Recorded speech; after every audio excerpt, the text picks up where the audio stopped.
तो जैसा कि आपको बताया गया कि अनुप्रास अलंकार के 5 भेद होते हैं, छेकानुप्रास, वृत्त्यानुप्रास, लाटानुप्रास, श्रुत्यानुप्रास और अंत्यानुप्रास। अब आइए देखते हैं छेकानुप्रास के बारे में विस्तार से जानते हैं। तो छेकानुप्रास का मतलब होता है, छेका मतलब आप कह सकते हैं छेका अनुप्रास। इसको कैसे तैयार करेंगे? छेका, छेका माने होता है चतुर, छेका माने क्या होता है? चतुर है। ठीक है, एक के बार में छेक ले, ठीक है, एक के बार में छेक ले, दोबारा उसको जाने ना दे। किसी को अगर छेक ले एक बार तो उसको जाने ना दे, वही होता है छेकानुप्रास। कैसे नहीं जाने देगा? देखो, जहां पर एक वर्ण की आवृत्ति, एक वर्ण की आवृत्ति, एक वर्ण की आवृत्ति केवल एक बार हो। कितना बार हो? एक बार हो। मतलब यहां जो है केवल आवृत्ति, यहाँ की जो है, जहां पर एक वर्ण की आवृत्ति, आवृत्ति माने दोहराव, जो आवृत्ति होता है केवल एक बार हो तो वहां होता है छेकानुप्रास। एक के बार में छेक ले। आइए देखते हैं कैसे। दिया जैसे रहीमन रहीला की भली, तो आपका रहीमन रहीला आया है कि नहीं आया है? अर्थात रही और रही मिल रहा है ना, इसीलिए इसका आवृत्ति एक बार हुआ है, एक बार हुआ है, इसीलिए क्या है आपका? छेकानुप्रास है। ये रहीमदास के द्वारा रचित है। अब उसी प्रकार से वृत्त्यानुप्रास है। वृत्त्यानुप्रास का मतलब होता है इसकी जो आवृत्ति होती है, इसकी जो आवृत्ति होती है एक से अधिक बार हो, एक से अधिक बार हो। अब देखो, इसमें आवृत्ति एक बार थी, इसमें आवृत्ति एक से अधिक बार हो, इसीलिए कहते हैं वृत्त्या। अब इसको मैं एक ट्रिक थोड़ा सा बता दूं, अगर आप तैयार करना चाहें। कैसे? छेका का मैंने बताया एक के बार में छेक लो, अर्थात एक के बार में, इसकी आवृत्ति एक बार हुआ तो एक के बार में छेक लिया। लेकिन वृत्त्यानुप्रास का मतलब वृत्त माने वृत्त होता है, अर्थात घूमने की तरह, घूमने की तरह। तो ये घूमता रहे, अर्थात एक से कई बार होता है इसमें आवृत्ति, इसमें आवृत्ति कई बार होता है, कई बार ऐसे चक्कर लगाता है। ठीक है, वृत्त की तरह। तो तरनी आपका क्या आ गया? तरनी, तनुजा, तट, तमाल, तरुवर, आया कि नहीं आया? तो इसकी जो आवृत्ति है, इसकी जो आवृत्ति है वो कई बार हुई है बेटा। देखो, तरनी, तनुजा, तट, तमाल, तरुवर, बहु छाए। तो तरनी में आया है, तनुजा में आया है, तट में आया है, तमाल में आया है, आया है। इसीलिए ये आपका वृत्त्यानुप्रास है, क्योंकि इसकी जो आवृत्ति है, वर्ण की जो आवृत्ति है वो कई बार हुई है, इसीलिए आपका क्या है?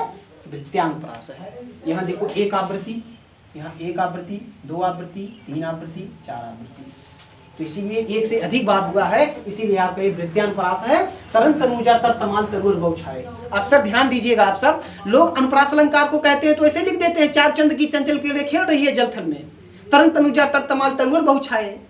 तो ये अनुप्रास नहीं है, ये अनुप्रास के भेद। अगर कोई पूछ लिया अनुप्रास का कौन सा अनुप्रास है, तब क्या बताओगे? इसीलिए अनुप्रास के 5 भेद होते हैं। तो ध्यान दीजिएगा, वीडियो को आगे बढ़ाते हुए लाटानुप्रास देखिएगा। लाटानुप्रास, लाटानुप्रास का बड़ा आनंददायक है। लाटानुप्रास थोड़ा देखिएगा, बड़ा मजा आएगा। लाटानुप्रास देखो, लाटानुप्रास जहां पर एक वाक्य, लाटा माने होता है गुजरात, लाट, गुजरात में लाट बहुत प्रसिद्ध है, लाट माने भेली होता है।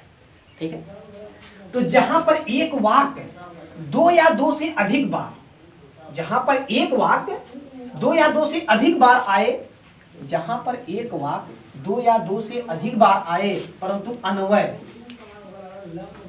अन्वय माने अलग करने पर उसका अर्थ बदल जाए। शब्द उदाहरण में जहां पर एक वाक्य दो या दो से अधिक बार आए, एक ही वाक्य कई बार आएगा, परंतु अलग करने पे उसका अर्थ अलग अलग निकलेगा। जैसे आपका क्या है? हमको लिखो है कहाँ, हमको लिखो है कहाँ, हमको लिखो है कहाँ, कहने सभे लगी। ये आपका रत्नाकर का है, रत्नाकर का है आपका। भेजे मन भावन के उद्धव के आमन की, सुरद ब्रज गावन में पावन जबे लगी, कहे रत्नाकर की, कंजनी के झोरी धोरी दौरी दौरी। ठीक है, इस तरह से तमाम प्रकार है, मैं पढ़ूंगा बहुत लंबा हो जाएगा। तो अंत में इस कविता में आया है कि हमको लिखो है कहाँ, हमको लिखो है कहाँ, हमको लिखो है कहाँ, कहने सभे लगी, हमको लिखो है कहाँ, कहने सभे लगी। अब आइए देखते इसका अर्थ है, देखो है बड़ा आनंददायक भी, देखिएगा। हमको लिखो है कहाँ, इसका भी अर्थ वही है, हमको लिखो है कहाँ, हमको लिखो है कहाँ, हमको लिखो है कहाँ, 3 बार आ गया है। परंतु इसका अर्थ देखो क्या होगा। जब मथुरा से उद्धव आते हैं ब्रज में, तब संदेशा लेकर जब कृष्ण का आते हैं तो सभी गोपिकाएं सुनती हैं समाचार कि उद्धव आ गए हैं। तो जिस अवस्था में वो रहते हैं उसी अवस्था में दौड़ते हुए चली जाती हैं और उनके द्वार पे जब चली जाती हैं तो कोई अपने पंजों के बदौलत खड़ा होकर देखता है, इतना भीड़ हो जाता है। तो कोई गोपी कहता है हमको लिखो है कहाँ। अब देखो मैं अन्वय बता रहा हूं, इसका अर्थ अलग अलग में बता रहा हूं। कोई गोपी कहता हमको लिखो है कहाँ, कोई गोपी कहती है हमको श्री कृष्ण ने क्या लिखा है, पहला अर्थ। कोई गोपी कहती है श्री कृष्ण ने हमारे लिए क्या लिखा है। अब कोई गोपी कहती है श्री कृष्ण ने हमारे प्रति लिख करके क्या भेजा है पत्र में। तो अलग अलग गोपिकाओं के लिए अलग अलग है, कोई गोपी अलग है, कोई गोपी अलग है, अलग अलग गोपिकाओं का अलग अलग नाम है। तो इसीलिए आपका जहां एक वाक्य 2 या 2 से अधिक बार आए परंतु अन्वय माने अलग करने पर उसका अर्थ बदल जाए, वहां होता है लाटा अनुप्रास। इसका एक अर्थ बड़ा मनोरंजक वीडियो बताऊं, इसका एग्जांपल जो कभी भूलेगा नहीं आपको। एक चीज और, जैसे हो गया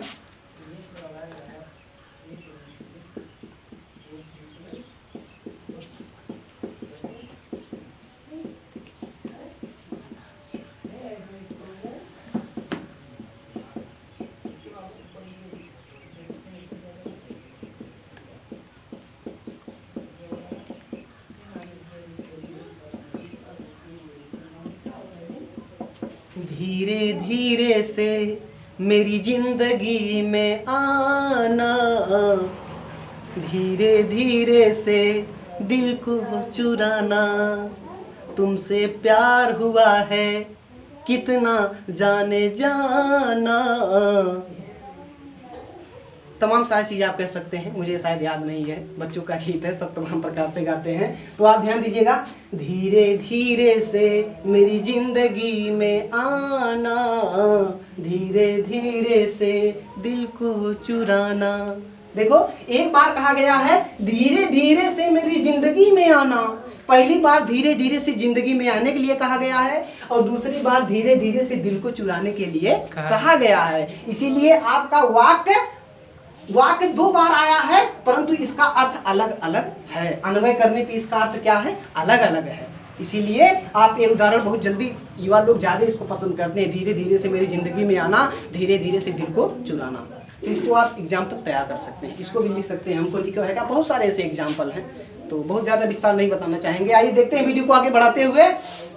वृत्त्यानुप्रास, अब क्या है, श्रुत्यानुप्रास। श्रुत्यानुप्रास क्या होता है, श्रुत्य यथा नाम तथा गुण।